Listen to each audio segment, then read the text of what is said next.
এখানে কিন্তু বানিয়ে নিলাম চর্বি দিয়ে ঘুগনি, বুঝতে পারছো? দেখো ছোটো ছোটো করে কেটে নিয়েছি আমি চর্বিগুলো, আর চর্বি দিয়ে বানিয়ে নিলাম ঘুগনি।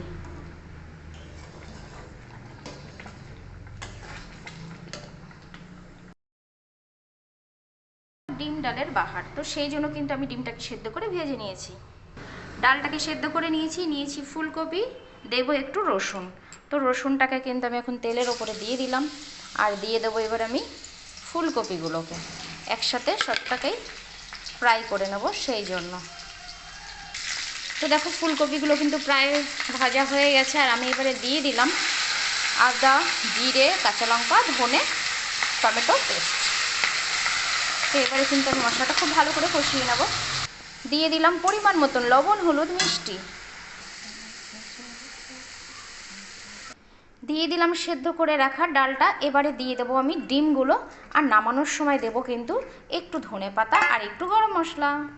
সম্পূর্ণ হয়ে গেল কিন্তু ডিম ডালের বাহার।